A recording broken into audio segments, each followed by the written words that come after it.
अस्सलामुअलैकुम, कैसे हैं आप सब? मैं आपका ग्रामर वाला टीचर और आज आपके साथ नए लेक्चर के साथ हाज़िर हूँ। हमारा आज का टॉपिक सेंटेंस के बारे में होगा। ये बहुत इम्पोर्टेंट टॉपिक है और आपने इसको पूरा अच्छी तरह से सुनना है। लास्ट टॉपिक्स में हमने फ्रेज़ेस और क्लॉज़ेस के बारे में पढ़ा था। वो दोनों भी बहुत इम्पोर्टेंट टॉपिक थे एंड आई होप सो कि आपने उनको अच्छी तरह कवर कर लिया होगा। आज का हमारा टॉपिक है सेंटेंस। सेंटेंस सबसे बड़ी कैटेगरी है, वर्ड के बाद फ्रेज़, फिर क्लॉज़, फिर सेंटेंस। जितने भी हमने टॉपिक्स पढ़े जैसे nouns, pronoun, parts of speech होते हैं, ये सभी parts of speech, words, phrase, clauses ये सब मिलके एक सेंटेंस बनाते हैं जो एक पूरी बात को कवर करता है, पूरा एक मीनिंग क्लियर करता है, जिससे हमें अच्छी तरह समझ में आ जाता है कोई कहना क्या चाहता है। हमारी रोज़मर्रा की बातचीत में सेंटेंस बहुत इम्पोर्टेंस रखते हैं। सेंटेंस के ज़रिए हम अपने ख़यालात का इज़हार एक दूसरे के साथ करते हैं, हम इंफॉर्मेशन एक दूसरे के साथ शेयर करते हैं। तो आज हम पढ़ेंगे कि सेंटेंस क्या हैं ग्रामर में। Words, phrases and clauses combine to form a sentence. ये वर्ड्स, फ्रेजेस, क्लॉजेस मिलकर सेंटेंस बनाते हैं। It is complete in itself. ये अपना पूरा मानी मुकम्मल तौर पर बयान करता है।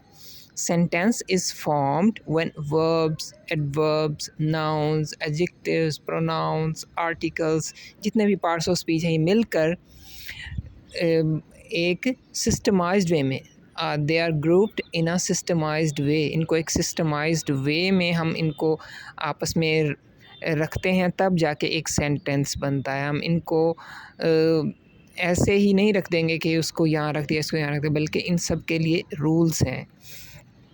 A sentence is a grammatical structure of words that conveys complete sense.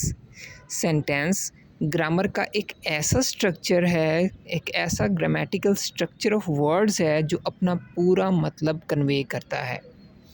For example, this is a sentence. अब ये भी एक सेंटेंस है। दिस इज़ अ सेंटेंस एक अपना पूरा मीनिंग देता है कि ये एक सेंटेंस है। इसके लिए हमें किसी और चीज़ की ज़रूरत नहीं पड़ती कि वो इसके साथ होगा तो मीनिंग कंप्लीट होगा, नहीं, ये अपना पूरा मीनिंग कंप्लीट हमें बताता है। I like to learn English. मुझे इंग्लिश सीखना अच्छा लगता है। अब देखें इसमें आई क्या है? प्रोनाउन, इसे सब्जेक्ट भी कहेंगे। लाइक क्या है? वर्ब है। टू प्रेपोजिशन है। लर्न वर्ब है। टू लर्न मिलके इन्फिनेटिव भी बनाते हैं, यानी जब हम वर्ब की फ़र्स्ट फॉर्म के साथ टू लिखते हैं तो हम इसे इन्फिनेटिव कहते हैं। इंग्लिश नाउन है। तो यही सारे पार्ट्स ऑफ स्पीच हैं जिनको आपस में मिलाकर हम सेंटेंस बनाते हैं। A sentence must contain a verb and subject. एक सेंटेंस में वर्ब का होना बहुत ज़रूरी है और सब्जेक्ट का भी। It may convey a statement, question, command और एक्सक्लेमेशन। ये कोई स्टेटमेंट को भी बयान कर सकता है, कोई फैक्ट, कोई रियलिटी, कोई क्वेश्चन को भी बयान कर सकता है, कोई कमांड, कोई एक्सक्लेमेशन बता सकता है हमें। It may consist of a single main clause. इसमें एक ही क्लाज भी हो सकता है और one are more subordinate clauses, या एक से ज़्यादा सबऑर्डिनेट क्लासेस और एक इंडिपेंडेंट क्लाज हो सकता है, ये भी हो सकते हैं। इनकी एग्जांपल्स देखें अब। ही ऑलवेज स्पीक्स द ट्रूथ। अब ये एक ही क्लाज, मेन क्लाज इसका ये एक ही क्लाज है और ये पूरा एक सेंटेंस है। Have you seen her today? ये भी एक सेंटेंस है, ये हमें क्वेश्चन पूछ रहा है। What a beautiful piece of art, ये एक्सक्लेमेशन वाला सेंटेंस है। डू योर होमवर्क, इसमें हम किसी कमांड का इजहार कर रहे हैं। They went outside although it was raining, इसमें दो क्लासेस आ जाते हैं। They went outside independent clause है और ऑल्दो इट वाज रेनिंग ये डिपेंडेंट क्लास है। तो ये सब सेंटेंस की ही एग्जांपल्स हैं। अब सेंटेंस की टाइप्स क्या होती हैं? सबसे पहले हम पढ़ेंगे डेक्लेरेटिव सेंटेंस। ये वो सेंटेंस की टाइप है जो हम मोस्टली अपनी आम रोज़मर्रा की ज़िंदगी में यूज़ करते हैं। ये type of sentence that states a fact, makes a statement और प्रोवाइड्स एक्सप्लेनेशन। ये सेंटेंस की वो टाइप है जो किसी फैक्ट को बयान करती है, जिसमें या कोई स्टेटमेंट, कोई बात कही जाती है या कोई एक्सप्लेनेशन दी जाती है। They are most common, used every day, इनको हम रोज़मर्रा इस्तेमाल करते हैं। The end with full stop और पीरियड भी इसे कहते हैं। ये फुल स्टॉप से ख़त्म होते हैं। एग्जांपल है I love to eat pizza, ये एक स्टेटमेंट है। The earth revolves around the sun, ये एक फैक्ट है। They do not like to play hockey, ये भी एक स्टेटमेंट है। तो ये डिक्लेरेटिव सेंटेंस है। इसके बाद आता है interrogative sentence. Interrogative sentence question पूछने के लिए इस्तेमाल होते हैं। A sentence that asks a question, जिसमें सवाल पूछा जाता है, और इनको हमेशा हमने क्वेश्चन मार्क से ख़त्म करना है। इनके एंड में क्वेश्चन मार्क आएगा। यूजुअली स्टार्ट्स विद प्रोनाउन और ऑक्सिलरी वर्ब, ये आमतौर पर प्रोनाउन और या ऑक्सिलरी वर्ब से स्टार्ट होते हैं। जैसे whose dog is this, whose pronoun है। Are you going to school today, are क्या है, ऑक्सिलरी वर्ब है। Did she complete her task, did भी ऑक्सिलरी वर्ब है। तो इंट्रोगेटिव सेंटेंस में हम क्वेश्चन पूछते हैं, और डिक्लेरेटिव में हम कोई फैक्ट बयान करते हैं, कोई स्टेटमेंट बयान करते हैं। इसके बाद आ गया एक्सक्लेमेटरी सेंटेंस। एक्सक्लेमेटरी सेंटेंस को यूज़ किए जाते हैं टू एक्सप्रेस स्ट्रॉन्ग इमोशंस और सरप्राइज़। स्ट्रॉन्ग इमोशंस का इजहार करने के लिए, हैरानी का इजहार करने के लिए। They are typically punctuated with an exclamation point. इनके एंड में एक्सक्लेमेशन पॉइंट आता है। They state feelings of surprise, excitement और स्ट्रॉन्ग एम्फेसिस।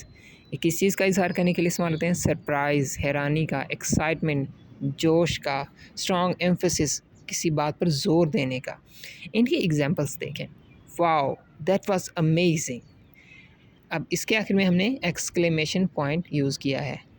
ये हैरानी का इजहार कर रहा है। I can't believe I one the lottery, I can't believe I one the lottery. ये सरप्राइज़ का इजहार हो रहा है कि इसमें उसे यकीन नहीं आ रहा कि उसने लॉटरी जीती है। Alas I lost all my money, इसमें किसी गम का इजहार कर रहा है। तो ये एक्सक्लेमेटरी सेंटेंस होते हैं। इनका एंड हमेशा हमने एक्सक्लेमेशन पॉइंट से करना होता है। इसके बाद आता है इम्पेरेटिव सेंटेंस। इम्पेरेटिव सेंटेंस क्या होते हैं? A sentence with command, request और एडवाइस, जिसमें कोई कमांड, हुक्म दिया जाए, रिक्वेस्ट की जाए या कोई एडवाइस दी जाए। It usually directs someone to do something, इसमें किसी को किसी काम के लिए मजबूर भी किया जाता है। A strong desire for something to happen, किसी काम के होने के लिए की शदीद ख्वाहिश की जाती है। अब इसकी एग्जांपल्स देखें। प्लीज़ क्लोज़ द डोर, ये रिक्वेस्ट है कि मेहरबानी करके दरवाज़ा बंद कर दें। डू योर होमवर्क, ये कमांड है। Don't forget to call your mother, ये एडवाइस है। इम्पेरेटिव सेंटेंस में हम मोस्टली सब्जेक्ट का इस्तेमाल नहीं करते। हमने जब सेंटेंस को डिफ़ाइन किया था तो हमने कहा था कि इसमें वर्ब और सब्जेक्ट लाजमी होते हैं। तो सिर्फ इम्पेरेटिव सेंटेंस वो टाइप है जहाँ पे सब्जेक्ट का होना ज़रूरी नहीं होता। They can be formed by using do, don't, please, must, ये इस तरह के अल्फाज का इस्तेमाल करके भी बनाए जाते हैं। जैसे please help me, do your own homework, या डोंट गो आउटसाइड। अच्छा, इसमें एक और चीज़ याद रखिएगा, they don't have subject but if they have, इनमें मोस्टली तो सब्जेक्ट नहीं होगा, लेकिन अगर होगा तो वो यू होगा। This is because imperative mood does not require a subject, क्योंकि इम्पेरेटिव मूड जो होता है जिसमें हम किसी हुक्म का इजहार करते हैं या किसी रिक्वेस्ट या कमांड का, उसमें सब्जेक्ट का होना ज़रूरी नहीं होता। एज इट इज़ अंडरस्टूड, क्योंकि उसको पहले से ही अंडरस्टूड कर लिया जाता है कि वो यू ही होगा। तो इसमें मोस्टली सब्जेक्ट नहीं होगा, अगर होगा तो यू होगा। और अगर इन केस ऑफ यू, और अगर यू होगा तो सेंटेंस कैसे बनेगा? The sentence is formed using infinitive form of verb when it is preceded by subject you. इसमें यू पहले आएगा और उसके बाद वर्ब की फर्स्ट फॉर्म इन्फिनेटिव फॉर्म आएगी। जैसे you wait here, you to come with me. They can also be formed by using base form at the start. और ज़्यादातर हम इन्हें बनाने के लिए बेस फॉर्म या वर्ब की जो फर्स्ट फॉर्म होती है उसको सेंटेंस के स्टार्ट में लिखते हैं। जैसे shut the door, open your books. अब यहाँ पे here subject you is implied. Subject you लिखा नहीं गया, लेकिन यू को ही इसमें माना जाता है कि इसमें यू ही आएगा। जैसे जब हम किसी को कहेंगे यू शट द डोर, कि दरवाज़ा तुम बंद करो, हम ये नहीं कहेंगे ही, हम यू को ही हुक्म दे रहे हैं। कोई सामने होगा, हम उसी को हुक्म दे रहे होते हैं। ओपन योर बुक्स, अपनी किताबें खोलो। अब यूअर हम यू के लिए इस्तेमाल करेंगे, ज़ाहिर है ही या शी के लिए हम यू तो यूअर इस्तेमाल नहीं करेंगे। तो ये सेंटेंस की टाइप्स थी। इसके बाद आता है मूड ऑफ सेंटेंस। सेंटेंस का मूड क्या है? It refers to the grammatical form that indicates the speaker's attitude towards the action or state being described by verb. इसमें हम देखते हैं कि वर्ब के ज़रिए जो एक्शन या कोई स्टेट जो एक्शन परफॉर्म हो रहा है उसके लिए स्पीकर जो बोलने वाला है, लिखने वाला, उसका एटीट्यूड क्या है। ये तीन तरह के होते हैं। They are three moods of sentence. First one is indicative mood. Indicative में क्या होता है? Indicative mood is used to make statements of facts or ask question about reality. इसमें हम कोई हकीकत बयान करते हैं या किसी हकीकत के बारे में कोई सवाल पूछते हैं। एग्जाम्पल है द स्काई इज़ ब्लू, ये एक फैक्ट है। व्हाट आर यू डूइंग, ये एक क्वेश्चन है। एक रियलिटी का क्वेश्चन ये है कि अगर कोई शख्स हमारे सामने काम कर रहा है, कुछ कर रहा है, तो हम उसी से पूछेंगे व्हाट आर यू डूइंग, क्योंकि वो हकीकत में वो कोई ना कुछ काम कर रहा होता है। इसके बाद आता है इम्पेरेटिव मूड। इम्पेरेटिव मूड में हम कोई कमांड, कोई रिक्वेस्ट या एडवाइस का इजहार करते हैं। जैसे please come here, don't make noise. तो ये इम्पेरेटिव मूड है। इसके बाद आता है सब्जेंक्टिव मूड। ये मूड कम ही यूज़ होता है, लेकिन इसके बारे में हम पढ़ेंगे ज़रूर कि use to express non real hypothetical actions, to express wishes, suggestions, doubt, uncertainty. तो सब्जेंक्टिव मूड किसी विश का इजहार करने के लिए, कोई सजेशन, कोई डाउट, शक का इजहार करने के लिए, अनसर्टेनिटी, गैर यकीनी का इजहार करने के लिए इस्तेमाल किया जाता है। यानी ये नॉन रियल एक्शंस हैं जो इम्पॉसिबल हैं। Subjunctives are used in dependent clause, और ये हमेशा डिपेंडेंट क्लॉज में इस्तेमाल होंगे subjunctives. That began with if and that, ये मोस्टली इफ़ और दैट से ही स्टार्ट होते हैं। इसके बाद आ गया इसके examples. If I were you I would study more, अगर मैं तुम्हारी जगह होता तो मैं ज़्यादा पढ़ता। अब इसमें इम्पॉसिबिलिटी का इज़हार है कि मैं, ज़ाहिर है मैं उसकी जगह नहीं हूँ, मैं उसकी जगह हो ही नहीं सकता। It is important that he be hair on time, कि ये बहुत अहम है कि उसे यहाँ पर टाइम पे होना चाहिए। There is no specific subjunctive form of verb in English.